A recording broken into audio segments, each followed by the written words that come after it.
Bonjour à tous, je suis ravie de vous retrouver. Aujourd'hui, nous allons parler de l'origine et le développement de la MTC.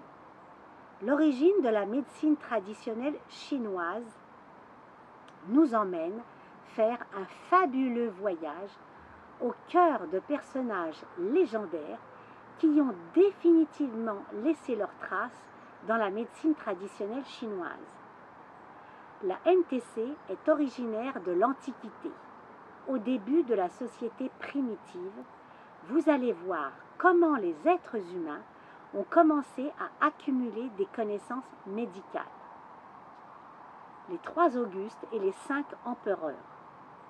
À l'origine du peuple chinois, aux environs 2800 ans avant notre ère, sont apparus 3 personnages que l'on a appelés les 3 Augustes.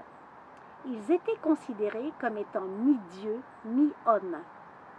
Il y avait Fuxi, puis Nüa, son épouse.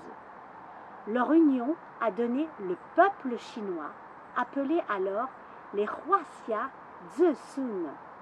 Zhesun veut dire fils et petit-fils. Huaxia Zhesun, c'est-à-dire fils et petit-fils des Huaxia. Huaxia, c'est ainsi que l'on appelait la Chine. Aujourd'hui, on dit Zhongguo pour dire la Chine. À cette époque, Fuxi est le premier demi-dieu, le premier des 3 Augustes. Il est un héros civilisateur. C'est le chef du peuple Huaxia. Il aurait fondé la médecine traditionnelle chinoise, notamment en créant les 9 aiguilles pour traiter les maladies. Il serait aussi le créateur des caractères chinois. Vient ensuite, après Nüa, le 3e et dernier Auguste en l'an 2740 avant notre ère, du nom de Shenlong, c'est-à-dire le divin laboureur. Il aurait sauvé les récoltes des paysans après un déluge. Il aurait créé l'agriculture. On lui attribue la découverte du thé et de ses vertus médicinales, ainsi que la culture des 5 aliments de base: le riz, le millet, le blé, le sorgho, une céréale sans gluten, et le soja. Plus tard, il sera considéré comme le patron des médecins et pharmaciens. Le fameux livre classique sur les plantes médicinales, qui paraîtra plusieurs siècles plus tard, en 220 avant notre ère, portera son nom, Shenlong Ben Sao Ting. Nous poursuivons maintenant notre voyage à travers les siècles passés et nous arrivons aux fameux 5 empereurs qui ont succédé aux 3 Augustes. Nous ne parlerons que du premier empereur car il est définitivement lié avec la médecine traditionnelle chinoise. Nous sommes alors en l'an 2698 avant notre ère. Il s'agit de l'empereur Huangdi ou empereur jaune. Il est considéré comme le père de la civilisation chinoise et comme un dieu taoïste.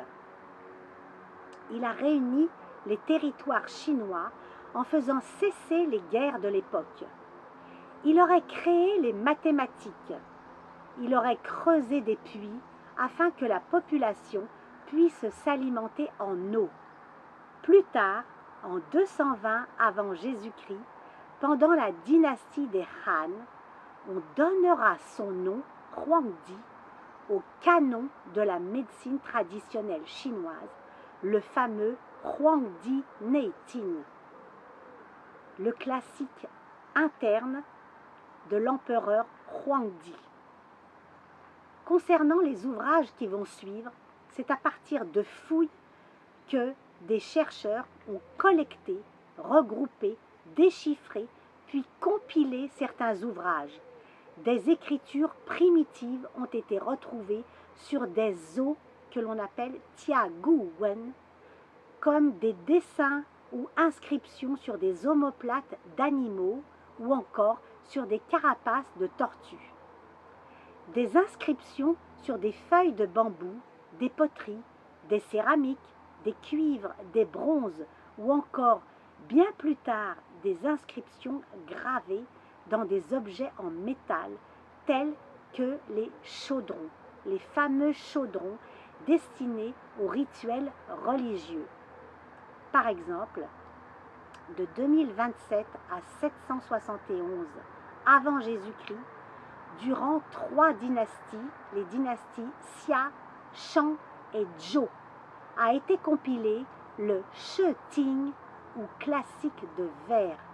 C'est un recueil sur quelques plantes sous forme de poèmes chantés, écrits par plusieurs auteurs et provenant de 15 royaumes différents.